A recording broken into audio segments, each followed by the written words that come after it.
کہ میں نے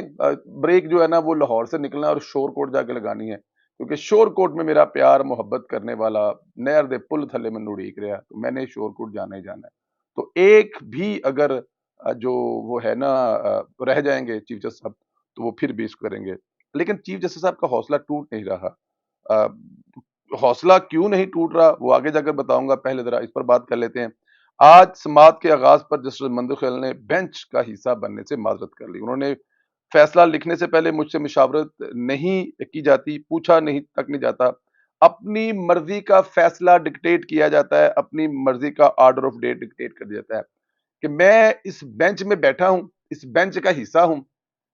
جو بھی فیصلہ ہوگا، جو بھی آرڈر آف ڈے ہوگا، اس میں میرا نام شامل ہوگا، لیکن مجھے کسی صلاح مشورے میں شامل نہیں کیا جاتا، مجھ سے پوچھا تک نہیں جاتا، مجھ سے صلاح تک نہیں لے سکتے، تو میں اس پھر بینچ میں کیوں بیٹھوں۔ جسٹس جمال مندوخیل نے کہا کہ جسٹس امین الدین نے کیس سننے سے معذرت کی تھی۔ جسٹس امین الدین کے فیصلے کے بعد حکم نامے کا انتظار تھا، مجھے عدالتی حکم نامہ کل گھر موصول ہوا ہے، حکم نامے میں نے الگ سے نوٹ تحریر کیا ہے۔ اختلافی نوٹ کے مطابق مندوخیل صاحب لکھتے ہیں کہ میں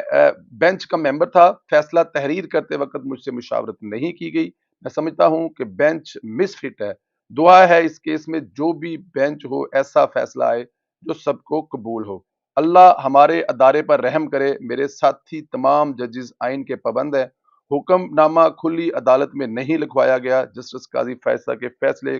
کا کھلی عدالت میں جائزہ لیا جائے۔ چیف جسٹس پاکستان نے جسٹس جمال مندوخیل کو بات کرنے سے روک دیا اور ان سے کہا کہ بہت بہت شکریہ، بینچ کی تشکیل کا جو بھی فیصلہ آئے گا کچھ دیر میں عدالت کو بتا دیا جائے۔ جسٹس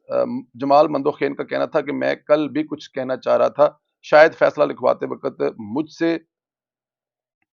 انہوں نے کہا جی شاید فیصلہ لکھواتے وقت مجھ سے مشورے کی ضرورت نہیں تھی، شاید فیصلہ لکھواتے وقت مشورے کے قابل نہیں سمجھا گیا، اللہ ہمارے ملک کی خیر کرے۔ یہاں پر افسوس کا مقام ہے کہ جو شخص اپنے ساتھی ججز کے ساتھ انصاف نہیں کرتا، ان کی رائے نہیں لیتا، مشاورت نہیں کرتا، فیصلے ڈکٹیٹ کرتا ہے، وہ قوم کو کیا خاک انصاف دے گا؟ بڑی سمپل سی بات ہے۔ وزیر اعظم صاحب نے کہا ہے نا کہ وہ ان کے نام ضرور لگتا ہے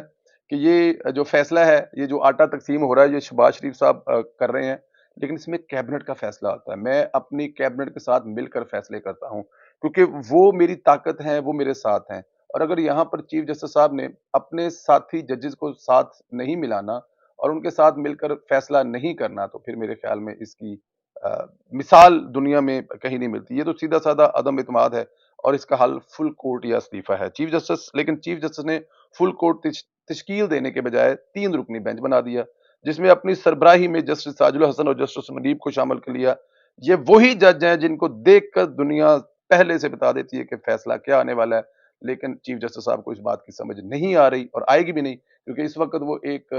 کسی کے عشق کے محبت میں مبتلا ہیں، اور پتہ ہے جب آپ کو کسی سے عشق ہو، وہ بھی اس عمر میں، تو وہ پھر نہیں دیکھتا کہ میں توتوں والا ہوں یا میں پوتوں والا ہوں، تو وہ پھر یہ بھی نہیں دیکھتی کہ میرے کتنے دوترے ہیں، میرے کتنے پترے ہیں، میری اولاد جوان ہے، میں اس عمر میں کیا کر رہی ہوں، پھر وہ عشق میں بہہ جاتے ہیں۔ پہلے والا جو ہے وہ اپنی پہلی بیوی کو طلاق دے دیتا ہے، اور جس سے وہ عشق کرتی ہیں وہ پھر اپنے ہسبینڈ اور بچوں کو بھی چھوڑ دیتی ہیں، اور پھر وہ عدت میں بھی نکاح کر لیتے ہیں، کیونکہ عشق ہے نا، عشق پھر دیواریں نہیں دیکھتا۔ تو یہ عشق جو ہے چیف جسٹس صاحب کو اس وقت ہوا ہے، اور وہ اس عشق میں اتنے آگے چلے گئے ہیں کہ اپنے ادارے کو، جس ادارے نے ان کو عزت احترام دیا ہے، اس کا وہ جو حال کر رہے ہیں وہ میرے خیال میں آپ کو بتانے کی ضرورت نہیں ہے۔ ویسے بھی جسٹس تاج الحسن پر اعتراض تھا، انہیں علیحدہ کیا تھا، پھر وہ شروع سے ہی نئے بینچ کا حصہ کیسے تھے؟ جب فیصلہ دینے والا جج بینچ اعجاز الحسن نہیں تھے تو عمل درآمد کرنے والے بینچ میں کیسے بیٹھ سکتے ہیں؟ یہ بھی ایک قانونی ماہرین جو ہیں وہ سوال اٹھا رہے ہیں۔ ان کے اعتماد کی سب کی بڑی وجہ جو بتاتا چلوں، عمران خان نے یقین دلایا ہوا ہے کہ ڈٹے رہو چیف صاحب، میں سڑکوں پر لاکھوں کروڑوں عوام لے کے آؤں گا اور افتخار چودھری سے بھی بڑی تحریک چلا کر آپ کو دوبارہ اس سیٹ پر بٹھاؤں گا، ہم تمہارے پیچھے کھڑے ہیں، ساری پبلک پاور تمہاری ساتھ ہے، تمہیں دوسرا افتخار چودھری بنائیں گے، کچھ نہیں ہونے دیں گے۔ بس یہی چیز حوصلہ دے رہی ہے موصوف کو، اور جان بوجھ کر غیر آئینی قدم کر رہے ہیں۔ لیکن اب حکومت نے بھی فیصلہ کر لیا، دو ہی چیزیں قابل قبول ہوں گی، فل کورٹ کا فیصلہ اور دوسری آپشن جو ہے نا وہ استعفیٰ بھی ہے۔ کہا جا رہا ہے کہ اگر وہ استعفیٰ بھی دے دیں تو بھی یہ قابل قبول ہے، لیکن اب دیکھنا یہ ہے کہ عمران خان کی محبت میں وہ آخری حد تک جاتے ہیں یا پھر شور کوٹ سے کسی پہلے اسٹیشن پر گاڑی کی ٹرین کی بریک لگا کر قوم سے معافی مانگ کر اپنا جو اگلا پیریڈ ہے، اگلا جو وقت ہے، اس کو عزت اور احترام کے ساتھ گزار کر ریٹائر ہوتے ہیں، یا پھر پاکستان کی تاریخ میں دوسرا جسٹس سجاد علی شاہ بننے کے لیے بالکل تیار ہے۔ اجازت دیں، انشاءاللہ تعالیٰ آپ لوگوں سے اگلے ویلوگ میں ملاقات ہوگی۔ شام کو بڑا اہم پروگرام ہوگا۔ ایک ریکویسٹ جو آپ سے کرتے ہیں، ہمارے چینل کو سبسکرائب کریں، جس میں بیل آئیکن ہے جس سے آپ کو نوٹیفیکیشن ملتا ہے، اس کو بھی آن کریں۔ میں اکثر دیکھتا ہوں کہ آپ ایک بڑی تعداد میں ویلوگ دیکھتے ہیں، لیکن بہت سارے لوگوں کی ایسی تعداد ہوتی ہے جنہوں نے چینل سبسکرائب نہیں کیا۔ وہ آپ کے سبسکرائب کرنے سے ہوتا یہ ہے کہ یہ زیادہ لوگوں تک پہنچتا ہے، زیادہ اس کی ریچ ہوتی ہے، اور جو ہم یہ میسج یا پیغام یا محنت کرتے ہیں وہ زیادہ لوگوں تک جاتی ہے۔ اپنا بہت زیادہ خیال رکھیں، اجازت دیں، خدا حافظ۔